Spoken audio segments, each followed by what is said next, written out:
Welcome to HD Rare Coins, your ultimate source for rare coins, fascinating history, and the thrill of discovery. From legendary pennies to hidden gems, we explore the world of numismatics one amazing coin at a time. In the heart of America, 1972 was a year of change, challenge, and quiet transformation.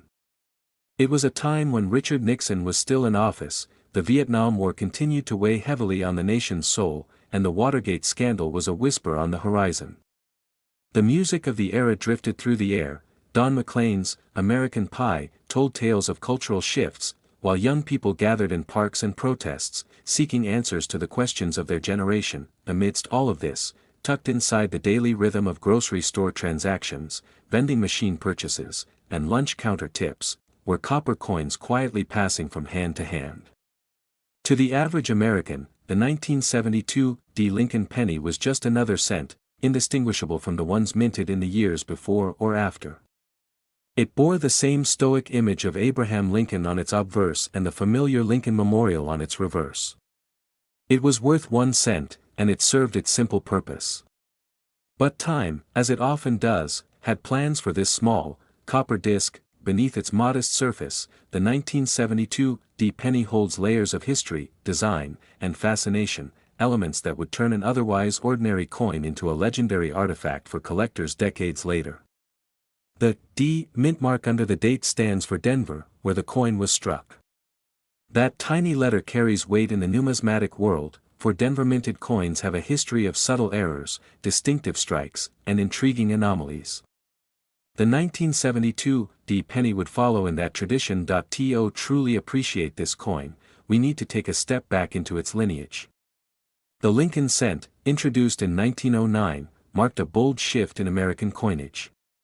Victor David Brenner's portrait of Abraham Lincoln was the first time a real person appeared on a circulating U.S. coin.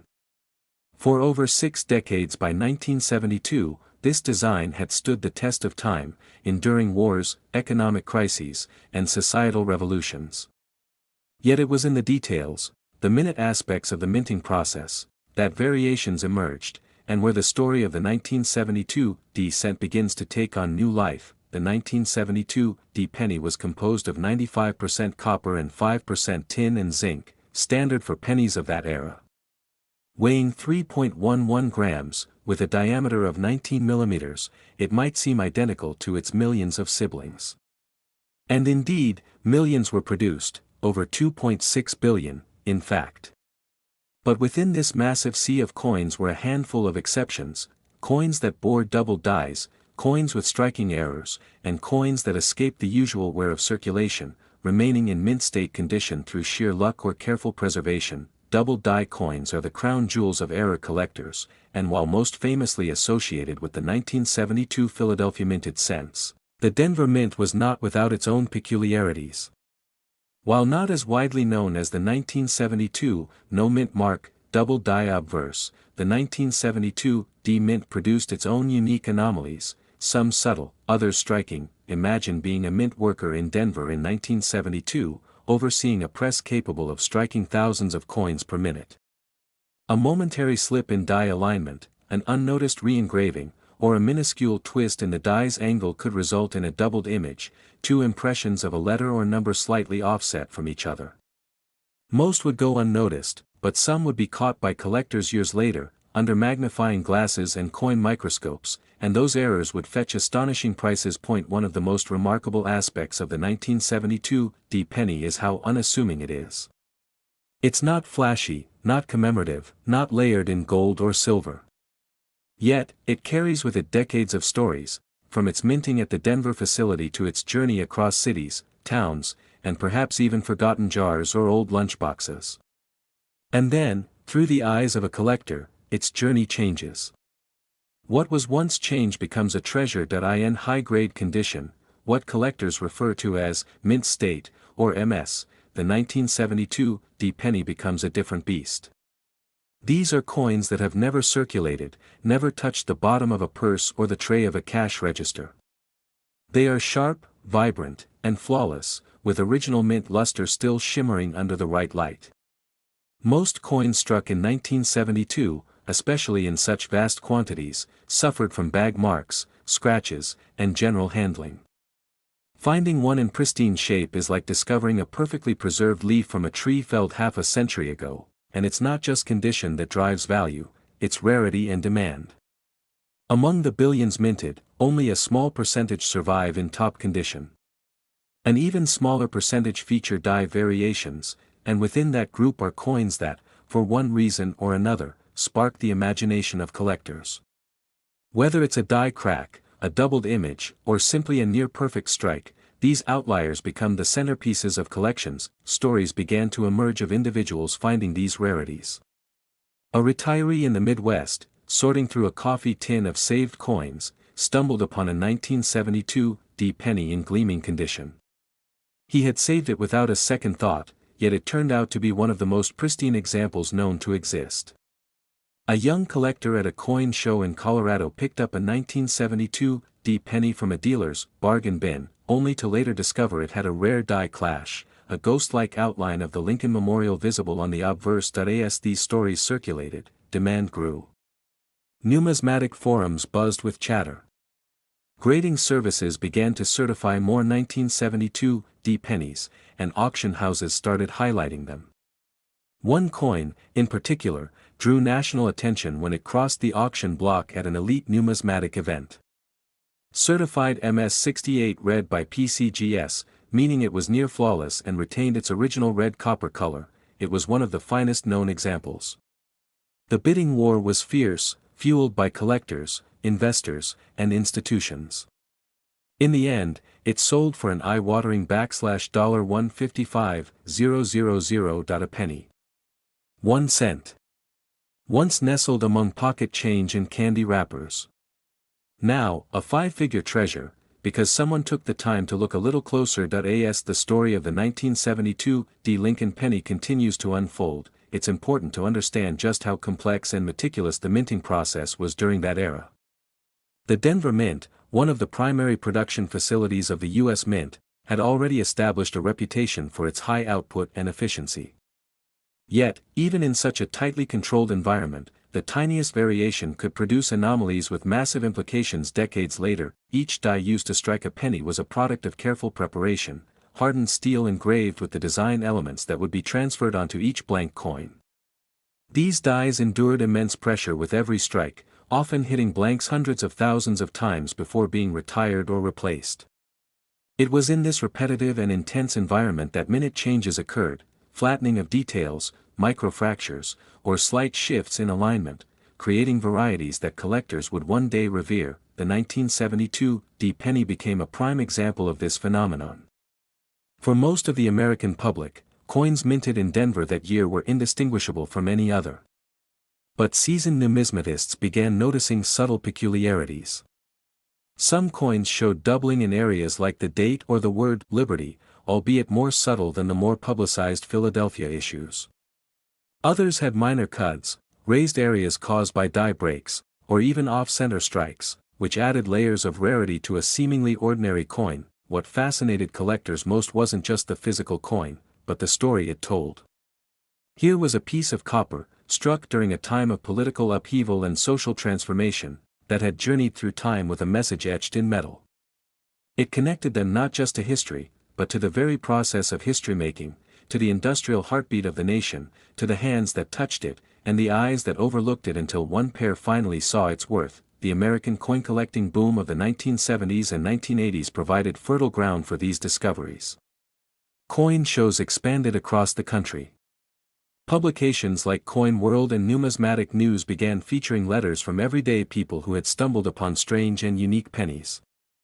The 1972 D became part of that wider conversation, a quiet favorite among those who looked beyond the obvious. Some collectors made it their mission to gather Lincoln cents from every mint and every year, building what are known as date and mintmark sets. In these sets, the 1972 D found a unique position. It was not only necessary for completion, it was increasingly seen as a challenge. Finding a coin that had survived without heavy scratches, discoloration, or wear was no easy task. Collectors scoured rolls of pennies from banks, spent hours at coin dealers' booths, and studied auction catalogs with the fervor of scholars. What elevated the 1972 D penny's status further was its copper composition. Unlike modern cents, which use a zinc core with only a thin copper plating, pennies from 1972 were made almost entirely of copper. This gave them a richer color, more substantial weight, and greater resistance to corrosion. But it also meant that pristine examples became harder to find as the decades wore on. Copper tarnishes over time, especially when exposed to moisture or handled with bare hands. The few coins that survived in red condition, meaning they retained at least 95% of their original copper luster, were true gems. Coin grading services like PCGS and NGC began documenting the rarity of these coins at higher grades.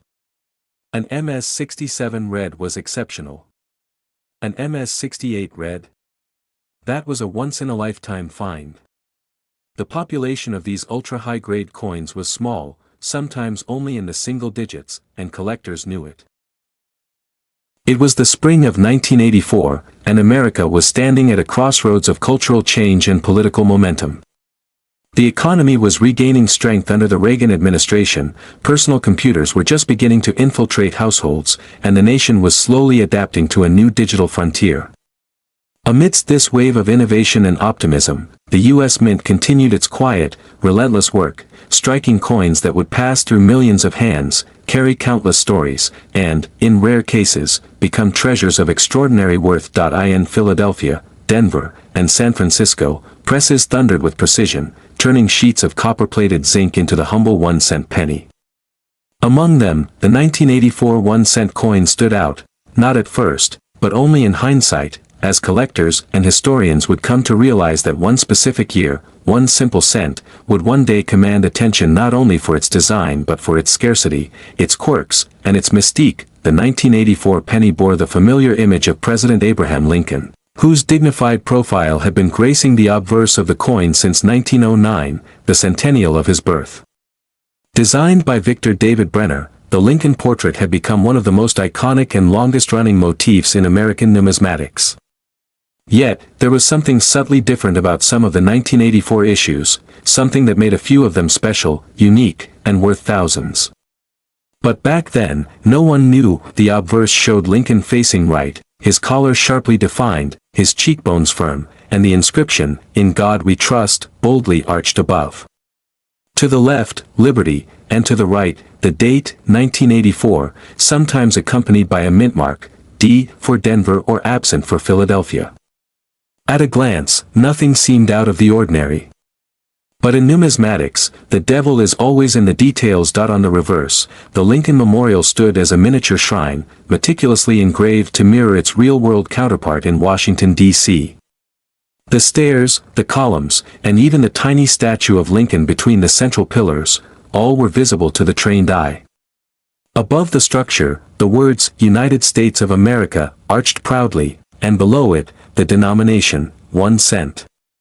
Just above that, the enduring national motto, E pluribus unum. The 1984 penny was struck on a copper-plated zinc planchet, a shift that had been introduced only 2 years earlier in 1982. Prior to that, U.S. pennies had been made of solid bronze. But as the cost of copper rose, the mint made the pragmatic decision to coat zinc planchets with a thin layer of copper, reducing the coin's intrinsic value while maintaining its familiar appearance. This change introduced a new era of lightweight cents, and with it, new varieties and errors that would fascinate collectors for decades to come. In total, over 10 billion pennies were minted in 1984, approximately 8.15 billion in Philadelphia and around 5.57 billion in Denver. With such an astronomical number, one might assume that none could possibly be rare. But within this sea of copper-colored coins, some anomalies quietly emerged. These weren't immediately obvious. They slipped through the presses unnoticed and landed in lunchboxes, pockets, and purses across the nation. One particular variety gained infamy among collectors, the 1984 double-die obverse penny. At first glance, it looked like any other, but upon closer inspection, Lincoln's earlobe appeared doubled, a distinct and dramatic example of a die-making error where the die had impressed the design twice at slightly different angles. This error, though unintended, created an effect so striking that even casual coin enthusiasts took notice. And once the numismatic world caught wind, the value began to climb, but even among the double die varieties, there were differences in clarity, sharpness, and condition.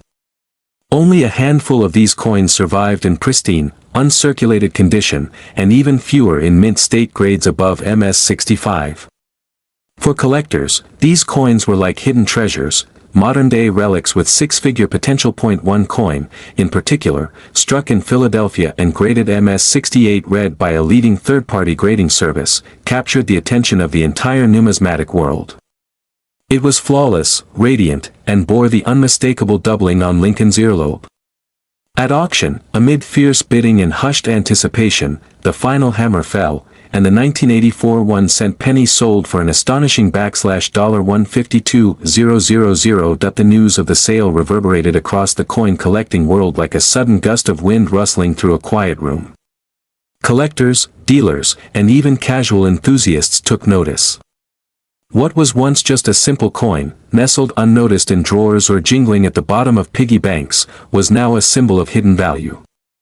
The 1984 penny had transformed from an everyday object into an artifact worthy of admiration, research, and pursuit. It wasn't just the doubling on the earlobe that made the coin famous, though that particular error had become its most iconic trait.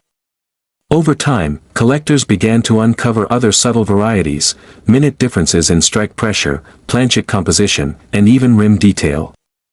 Some coins showed unusually sharp devices, others displayed weak strikes or off-center impressions. Each anomaly told a story about the moment it was made, an instant in a vast production line where something unpredictable occurred. The mint, for its part, had no intention of creating these rarities. But that's often how the most valuable coins are born, not through deliberate design, but through accident, through the unpredictable dance of machinery, metal, and time. That's what makes coin collecting so compelling. It's a search not just for age or shine, but for the extraordinary hiding in the ordinary. As more collectors began to search their own stashes for the elusive 1984 double-die penny, stories emerged from the most unexpected corners. A retired mechanic in Ohio found one in a mason jar he'd kept since the mid-80s. A college student in California discovered one in a roll of change he got at the campus bookstore. An elderly woman in Georgia, who had saved every penny she received since her first job in 1943, unknowingly held not just one but two specimens in her collection, untouched, gleaming red, sitting silently for decades. These weren't just coins anymore. They were time travelers, messengers from the past carrying the weight of a nation's economic history, the fingerprints of mint workers long gone, and the thrill of discovery for a new generation of numismatists. And the more time passed, the more their value grew, not just in dollars, but in cultural and historical significance. By 2020, the Professional Coin Grading Service, PCGS, and Numismatic Guarantee Company, NGC, had certified dozens of these double-die 1984 pennies. Most were graded in the mid-mint state range, MS63 to MS65. But those that climbed higher, into MS67 and above, were breathtaking in both quality and rarity. The luster, the absence of contact marks, the intensity of the doubling, all came together in a nearly impossible combination that made collectors' hearts race. Dealers began featuring these coins at major coin shows and auctions. Online forums buzzed with speculation, sharing photos, grading reports, and even close-up microscopic images of the earlobe.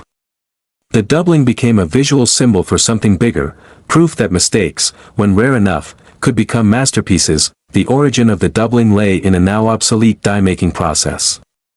In 1984, master dies were still made manually using a hubbing method, which sometimes resulted in a misalignment between multiple impressions. If a die received two hub impressions that weren't perfectly aligned, a doubled image could result. It was an error easily missed in quality control, especially for minor doubling in non-central features like an earlobe. But under magnification, the doubling was unmistakable, a clear outline behind Lincoln's original earlobe, like a shadow frozen in metal. Not every 1984 penny had it. In fact, most didn't. Out of billions minted, only a tiny fraction showed the doubling. And only a sliver of those remained in the kind of condition collectors demand, uncirculated, mint red, nearly flawless. As decades passed and coins wore down, were lost, or were destroyed, the surviving population shrank. That's what fueled the value, rarity combined with condition, with a dash of mystique. Collectors weren't just buying a coin, they were buying a story, a mystery, a slice of American history that had miraculously survived. One collector, a quiet Midwestern man with a passion for Lincoln memorabilia, paid a then-record $78,000 for a superb 1984 double die in 2015. At the time, the coin was graded MS-67 red, one of only 3 at that level. His reason? "It's like lightning in your hand," he told reporters. "You'll never see another like it in your lifetime."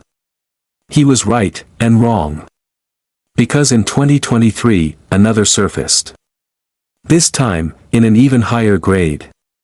The coin was near perfect, MS-68 red, with blazing surfaces and absolutely no carbon spotting.